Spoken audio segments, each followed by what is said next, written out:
প্ৰতিক্ৰিয়া মানে খুব দুখ লগা এটা ঘটনা আৰু এয়া দিগন্ত দাৰ লগতে প্ৰথম তেনেকুৱা নহয় ইয়াৰ আগতে অসম সাহিত্য সভা আজি অলপ দিন আগত আপোনালোকে দেখিছে যে পণ্ডিতা বৈশ্য মেধিৰ দৰে শিল্পীক তেনেকৈ মঞ্চত অপমান কৰিছিলে এতিয়া দিগন্ত ভাৰতীক কৈছে আৰু এনেকুৱা মানে ইমান স্বনামধন্য শিল্পী আৰু ইমান সন্মানীয়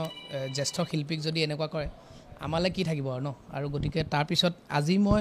দেখিলোঁ যে তাৰপিছত সেই মঞ্চখনত আমাৰ বন্ধু নীল আকাশ নীলেও অনুষ্ঠান পৰিৱেশন কৰিছে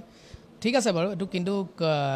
ৰাইজৰ কাৰণে গৈছে বুলিও যদি আমি ধৰি লওঁ যে ৰাইজে আশা কৰি আছে অনুষ্ঠান এটা হ'ব বুলি নীল আকাশ আহিব বুলি কিন্তু তাত গৈ মানে ডিপ্ল'মেটিক ভাষণ দিয়াটো মই বেয়া পাইছোঁ আৰু ল'লে এটাই ষ্টেণ্ড ল'ব লাগে যে অ'কে যদি হ'ব পাৰে যে যদি বোলে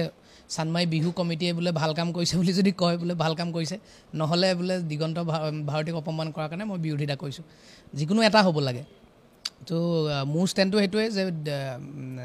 দিগন্ত দাৰ নিচিনা এজন শিল্পী নম্ৰ ভদ্ৰ গুণী জ্ঞানী শিল্পী যাতে জীৱনত যোৱা 30 বছৰ সংগীত কেৰিয়াৰত তেওঁ এটাও কণ্ট্ৰভাৰ্চি নাই গতিকে এনেকুৱা এজন শিল্পীক সাহস ক'ত পালে এনেকুৱা কৰিবলৈ মইতো কেতিয়াও চানমাই বিহু কমিটি মই পঢ়া কলেজৰ ফিল্ডতে হয় কিন্তু মই কেতিয়াও নাযাওঁ যদি ক্ষমা নোখোজে মইতো কেতিয়াও নাযাওঁ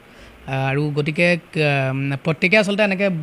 বৰ্জন কৰি দিব লাগে মই ভাবোঁ আৰু আৰ্টিষ্টৰ সেই সাহসটো থাকিব লাগে আৰু সবেই ইউনিটি থাকিব লাগে আৰু সেই তেতিয়া ক'তোৱে নোহোৱা হ'ব আৰু প্ৰতিখন মঞ্চতেতো তেনেকুৱা নহয় ঘটনা আৰু ক'ৰবাত হয়তো চানমাই বিহু কমিটিৰ তাতেও ভাল মানুহ আছে কিন্তু প্ৰত্যেকে তেতিয়া যদি একগোট হৈ পেলাই যে কয় যে নাই এইটো আৰু সঁচাকৈ বেয়া ঘটনা বেয়া হৈছে কথাটো তেওঁ গান গাবলৈ যোৱাও নাছিলে তেওঁ পৰিবাৰে তেওঁ তাত পাৰফৰ্ম কৰিছিলে তাৰপিছত তেওঁক মাতি নিলে নিজে মাতি নি পেলাই তেনেকৈ কৰে নেকি মানুহে এইটো মানে অদ্ভুত এটা দুখ লগা ঘটনা মইতো যোৱা 3 দিনৰ পৰা মোৰ অতি বেয়া লাগি আছে আৰু চব নিজৰ নিজৰ লাভত থাকিব বিচাৰে যে চব নিজৰ নিজৰ স্বাৰ্থত থাকে বেয়া কথা এইটো কিন্তু আৰ্টিষ্টে মানে মানুহে মোৰ কথাটো হৈছে যে যিটো ৰাইট যিটো ৰংটো ৰং বুলি ক'বলৈ সাহস থাকিব লাগে ৰাইটটোক ৰাইট বুলি ক'বলৈ সাহস থাকিব লাগে সেয়া লাগিলে বহুত পাৱাৰফুল মানুহে হওক বা সাধাৰণ জনতাই হওক আৰু চাৰিওফালে কেৱল খালি মদ হৈ গৈছে চবফালে বিহু প্ৰগ্ৰেম মানে সেইটো খুব বেয়া হৈছে বহুতে আমাৰ যিখিনি লগৰ বন্ধু বান্ধৱ যিখিনিয়ে প্ৰগ্ৰেম কৰি আছে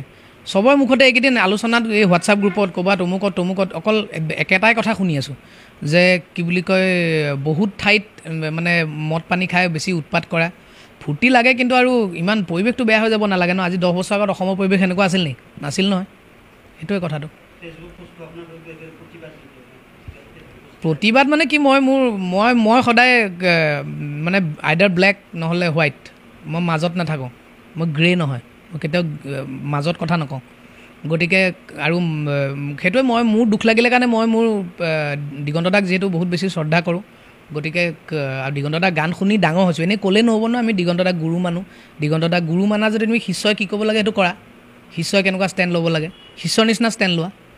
ডিপ্ল'মেটিক কেলৈ হৈছা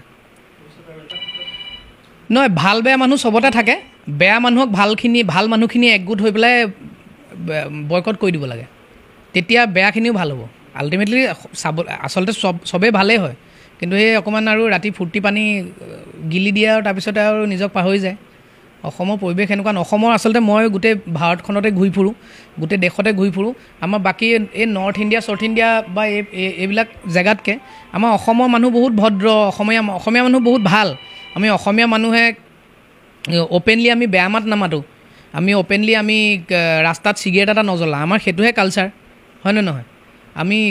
আমি বহুত নম্ৰ ভদ্ৰ আমি বহুত চাফা গতিকে আমাৰ যিটো কালচাৰ আমাৰ সেই কালচাৰটো নষ্ট কিয় আমি নিজে কৰিব লাগে কিয় আমি কৰিছোঁ